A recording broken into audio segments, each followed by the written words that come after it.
नीतीश बाबू को फिर से भाजपा एनडीए में लेगी तो मैं बिहार की जनता को स्पष्ट कह देना चाहता हूं और लल्लन बाबू को भी स्पष्ट कहना चाहता हूं, आप लोगों के लिए भाजपा के दरवाजे हमेशा के लिए बंद हो चुके। जाना कबूल है, उनके साथ जाना हमको कभी कबूल नहीं है, ये अच्छी तरह जान लीजिए। जाना कबूल है, उनके साथ जाना हमको कभी कबूल नहीं है, ये अच्छी तरह जान लीजिए। कर दिया था ये बिना मतलब का, इनके पिताजी पर सब पर केस पेश करके क्या कर दिया था।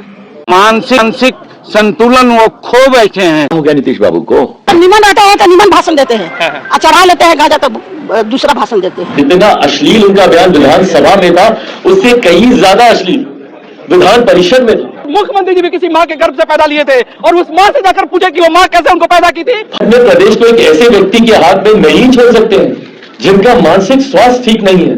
अगर जरूरत है तो इलाज कराएं, और आज की तारीख में मानसिक स्वास्थ्य कोई शर्म की बात नहीं है।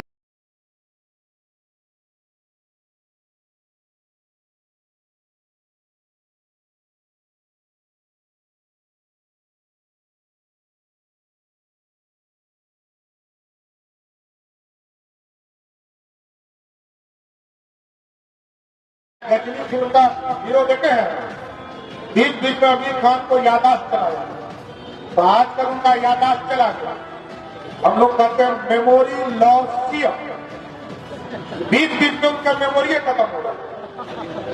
नहीं आजकल आपका तो मोबाइल का मेमोरी खत्म हो गया, उसी तरह नीतीश बाबू का मेमोरी खत्म हो गया। मैं सम्राट चौधरी ईश्वर की शपथ लेता हूँ कि मैं विधि द्वारा स्थापित भारत के संविधान के प्रति सच्ची श्रद्धा और निष्ठा रखूंगा।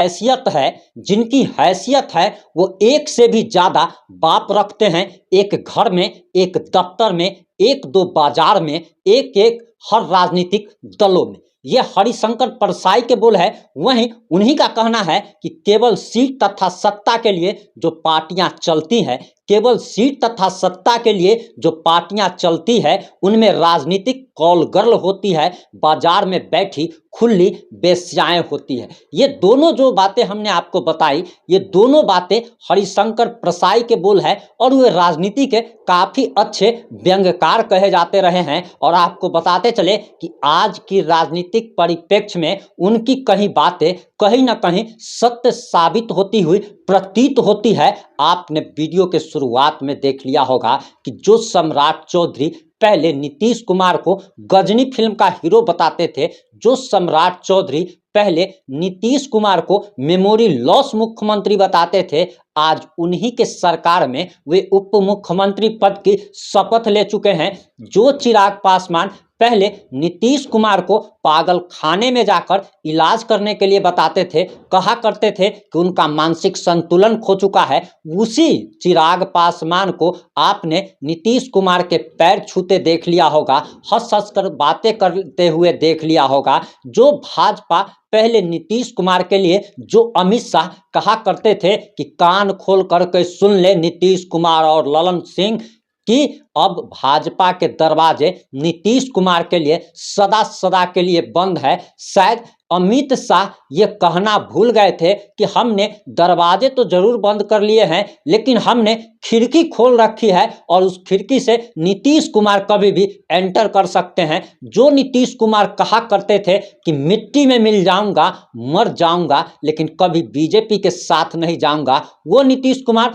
एक बार फिर से उसी एनडीए में जा चुके हैं।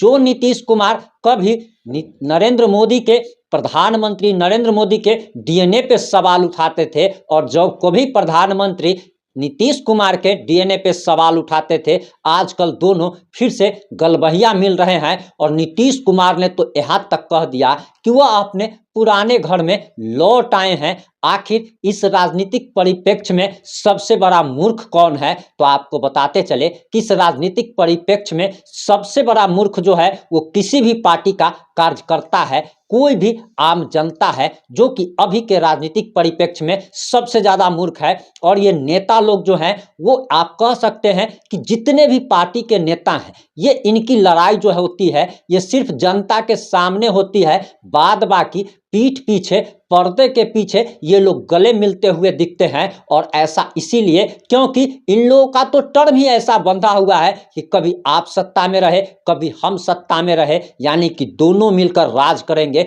इसी जनता पर और इसी जनता को बेवकूफ बनाया करेंगे। और जनता ही सबसे बड़ी बेवकूफ है, जनता ही, कार्यकर्ता ही सबसे बड़ी बेवकूफ है जो इनके लिए किसी से भी लड़ जाती है। तो आज इस वीडियो को दिखाने का हमारा आखिर उद्देश्य यही था कि आप बीजेपी के सपोर्टर है, कोई आरजेडी का सपोर्टर है, कोई जेडीयू का सपोर्टर है, तो आप नीतीश के लिए जेडीयू का सपोर्टर लड़ पड़ता है और मोदी का सपोर्टर मोदी के लिए लड़ पड़ता है, तेजस्वी का सपोर्टर तेजस्वी के लिए लड़ पड़ता है और किसी से भी गाली गलौज मारपीट, यहाँ तक कि केस फौजदारी तक हो जाती है, गोली तक चल जाती है, हत्या तक हो जाती है। तो आखिर जरा आप समझिए कि सबसे बड़ा बेवकूफ कौन है। तो आज इस वीडियो को देखने के बाद ये जरूर सीख लीजिए कि कभी भी किसी पार्टी विशेष के लिए, कभी किसी नेता विशेष के लिए आपस में लड़ाई मत लड़िए। आज जरा सोचिए कि नेता तो आपस में मिल जाते हैं, कार्यकर्ताओं का दिल आपस में कैसे मिलेगा। जो नीतीश कुमार को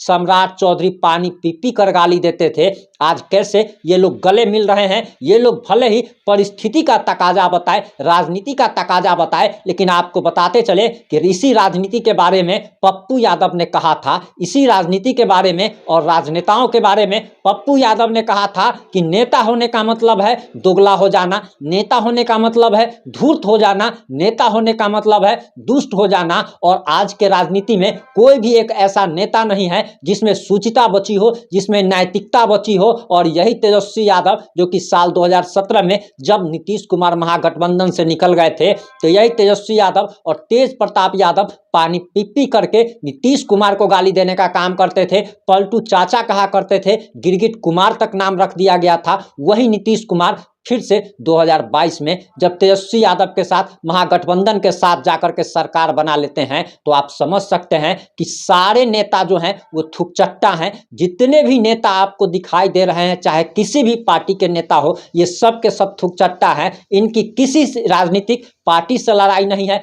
किसी विचारधारा की लड़ाई नहीं है, बल्कि इनकी लड़ाई जो है वो सत्ता के लिए है, कुर्सी के लिए है। और सत्ता में बने रहने के लिए, कुर्सी पर बने रहने के लिए ये लोग किसी से भी हाथ मिला सकते हैं, कुछ भी कर सकते हैं और जो ऐसा भी कर सकते हैं जो आज तक आपने सोचा नहीं होगा। तो अब जरूरत है कि अपने लिए सोचिए। आपने आरजेडी का झंडा बहुत उठा लिया, आपने बीजेपी का झंडा बहुत उठा लिया, आपने जेडीयू का दरी बहुत बिछा लिया। अब जरूरत है कि आप अपने लिए सोचिए, अपने परिवार के लिए सोचिए, अपने बाल बच्चों के लिए सोचिए। क्योंकि तेजस्वी यादव के लिए तो लालू प्रसाद यादव सोच रहा है, सम्राट चौधरी के लिए तो बीजेपी सोच रहा है और नीतीश कुमार के लिए तो जेडीयू सोच रही है। अब जरूरत है कि आखिर आप अपने बच्चों के भविष्य के लिए कैसे सोचेंगे। और इसी की जरूरत है, और इसी की जरूरत इसीलिए है क्योंकि अब चुनाव आने वाला है। अब आपके गांव में अगर कोई नेता अगर वोट मांगने जाता है तो उसको साफ साफ शब्दों में कहिए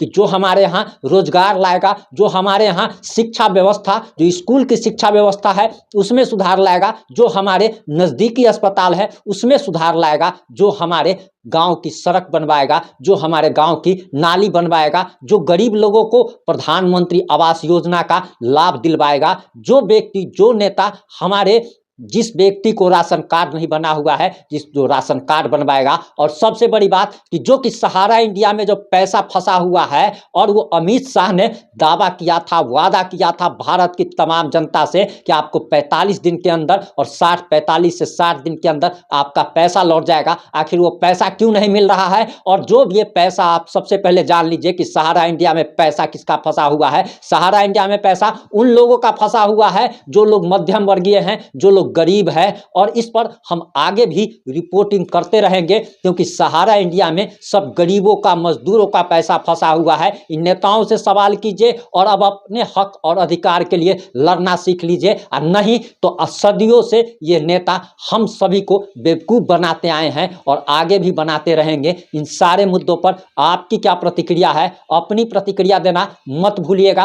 वीडियो को ज़्यादा से ज़्यादा शेयर जरूर कीजिएगा ताकि अगर आप वीडियो शेयर करेंगे, तभी लोगों को समझ में आ पाएगा कि इन नेताओं का असली चरित्र क्या है, असली चाल क्या है। और नेता होने का मतलब होता है भ्रष्ट हो जाना। एक अच्छा से अच्छा व्यक्ति भी जब राजनीति में उतरता है तो राजनीति वो गंदगी है जिसमें समा करके, काल कोठरी में समा करके एक अच्छा भला व्यक्ति भी जो है सो आप कह सकते हैं लुटेरा बन जाता है, भ्रष्ट बन जाता है, चोर बन जाता है, मूर्ख बन जाता है। और आपको बताया कि ये मूर्ख बनाने का बिजनेस शुरू कर देता है। और इन वीडियो को ज़्यादा से ज़्यादा फेसबुक और व्हाट्सएप ग्रुप में जरूर शेयर करें। जय हिंद, जय भारत।